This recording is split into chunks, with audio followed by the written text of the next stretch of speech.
Hoje o nosso tema é o papel do jornalismo no cenário contemporâneo e as novas habilidades profissionais.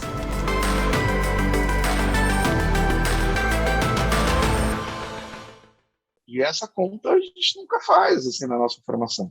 A gente vai se deparar com ela quando a gente vira chefe. Mas assim, é uma equação que eu vivo todo dia nas escolhas que eu tenho que fazer na redação, assim como o Thiago com certeza vive. E esse campo hoje, o que a gente vive no mundo da cultura de startup, assim, para o jornalismo, acho que ainda tem muito campo. Eu acho que aqui a gente não tem um limitador que é a gente precisa aumentar o número de consumidores de jornalismo no Brasil. Para virar negócio, consumidor que toca pagar pelo conteúdo. As pessoas sabem que já aprenderam a pagar por música. Por jornalismo, assim, a gente vem vendo queda de assinatura de revista, assinatura de portais, assim, tem assinaturas, mas assim, o custo da televisão não necessariamente é coberto por uma assinatura como para um jornal impresso. É algo que a gente precisa pensar antes na nossa carreira. Eu acho que tem dois pontos, porque eu vivo muitos anos na academia, mais de 20 anos já dando aula, tanto na graduação quanto na pós-graduação, e eu percebo dois itens que você citou aqui, que realmente eles estão muito aéreos assim, na academia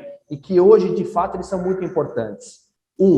A relação da audiência, como que você estuda a tua audiência, e a tua audiência aí eu falo para múltipla plataforma, né? E dois, como criar novas receitas com tantas entregas de novas plataformas, né? Eu acho que esses dois pontos de disciplina, se assim a gente pode chamar, eu acho que eles já tinham que estar dentro das academias, e eu, particularmente, que vivo lá dentro, não vejo isso. Tiago, o que você poderia acrescentar aí nesse mundo mais acadêmico? A gente tem uma questão geral, né? É um problema.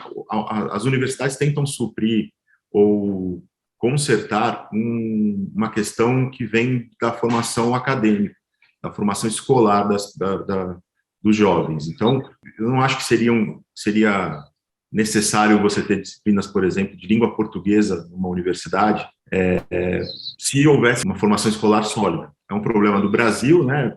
A gente acaba tendo menos disciplinas técnicas na universidade, nas faculdades de jornalismo, e mais disciplinas de conhecimentos gerais, de formação mesmo, enfim. Então, é importante que o jornalista tenha esse conhecimento genérico, né? Que saiba um pouco de tudo. E aí eu me lembro de uma entrevista que eu li da Danusa Leão, né? Ela, não sei exatamente quantos casamentos que ela teve, mas ela teve vários, e ela dizia que só casava com jornalistas, porque os jornalistas sabiam de tudo um pouco. Então, eram homens mais atraentes, porque os caras sabiam de tudo. O jornalista precisa saber um pouco de tudo, de fato. Claro, existem jornalistas que são especializados em determinados assuntos, então tem o jornalismo econômico, tem o jornalismo político. O que eu espero, dados profissionais que trabalham comigo, eu espero que ele tenha uma formação de vida, né, um conhecimento do mundo mais amplo do que o conhecimento técnico. Porque o conhecimento técnico, qualquer pessoa que seja inteligente consegue pegar em questão de algumas semanas. Sabe como funciona, sabe como edita uma matéria, como é captada uma entrevista, como se faz um bom enquadramento. Boas pessoas conseguem chegar a esse nível. Agora, conhecimento de vida, né, conhecimento do mundo, atualidades, história, conhecimentos de sociologia, de filosofia, de economia, você não consegue de um dia para o outro. Eu prefiro que o cara tenha uma formação mais sólida, que saiba o que está acontecendo, saiba o que aconteceu no passado, que tenha referências, que consiga contextualizar as coisas que acontecem, do que a questão técnica propriamente dita. Eu queria até falar de uma passagem que eu tive com um colega nosso de trabalho, o jornalista Thiago Leifert, e houve essa pergunta para ele sobre a questão: por que você não fez uma formação de jornalismo no Brasil e foi para os Estados Unidos? Ele disse: aqui no Brasil, eu fui fazer o curso de jornalismo, e o que eu percebi?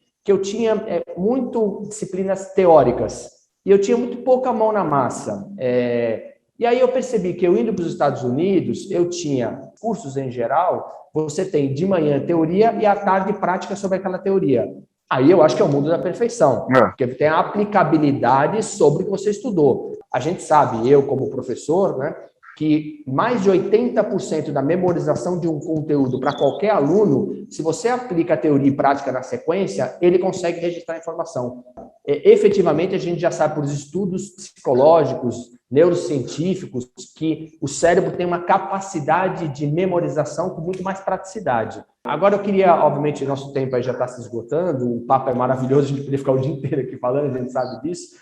Eu queria ir mais para as considerações finais agora de cada um de vocês. Assim, eu não quero futurologia, porque é muito difícil, né? Não dá para fazer isso. Mas o que vocês enxergam daqui para frente, assim, no nosso jornalismo nacional e internacional, já que nós estamos falando do mundo globalizado, né? Eu acho que a gente tem aí nessa conversa alguns pontos que são importantes. Primeiro, o valor do jornalismo, como obrigação de revelar os fatos e fatos que às vezes os poderes não querem que sejam conhecidos. Uma nova função, que é essa função de curadoria e de verificador, é ter um espaço ali para dizer o que é verdade e o que é mentira. Terceira coisa, essa preocupação com a audiência, e acho que a gente tem que buscar uma formação para conseguir entender a audiência do produto jornalístico. Todo profissional precisa se capacitar mais e buscar mais. Quais ferramentas te permitem conhecer melhor o seu espectador e conhecer mais rapidamente o que o mundo, o que a audiência do mundo está buscando. As redes pautam a gente e levam para frente coisas que às vezes a gente ainda não descobriu. Essa presença, assim, a gente tem um discurso identitário que só essa comunicação acessível a todos nos obrigou a prestar atenção e modificar uma série de rotinas e uma série de conteúdos. E acho que a gente tem que estar de olho nessas ferramentas para a gente conseguir ouvir melhor essas audiências, tanto as nossas quanto a dos outros, e as que estão presentes, as vozes que estão presentes nessas redes. Por fim, acho que tem uma preocupação com o negócio, que eu acho que é algo que na formação tradicional a gente não tem, e a gente precisa ter. E por último, eu acho que resgatar uma fala lá do começo do Thiago, que é essa transparência. A gente não é super-homem, a gente tem que estar discutindo a nossa produção o tempo inteiro com essas audiências. Com as audiências e com as fontes, assim, com quem faz parte do processo jornalístico. Eu acho que é uma discussão bacana e que tem muito pano para a manga ainda, né? Temos como grande desafio para o nosso futuro, para a nossa profissão, é a forma com que a gente trata a informação. Isso vai passando, vai mudando por período, mas a essência fica a mesma, né? Então, o texto, a qualidade a forma de transmitir uma notícia direta, objetiva.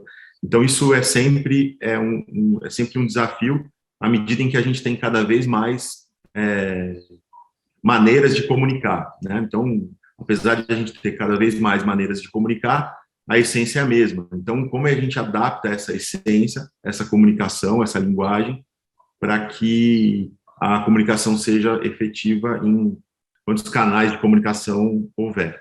A transparência e a interação com o leitor, com o público, com o telespectador em geral, ela pauta a nossa vida. O nosso chefe é o público.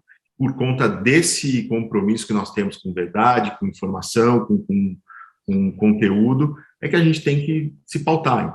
E eu não vejo outra saída a não ser a gente focar em linguagem, focar em texto, focar na mensagem, e menos na plataforma em que nós estamos. O que vale de tudo, não importa onde estejamos, se é na TV, se é no rádio, se é no impresso, enfim, onde mais inventarem, o que importa é a mensagem, é o conteúdo. Bom, em nome da SET, agradeço a presença do Thiago e do Rodrigo, e aí fechamos o nosso painel, o papel do jornalismo no cenário contemporâneo e as novas habilidades profissionais. Obrigado e até a próxima.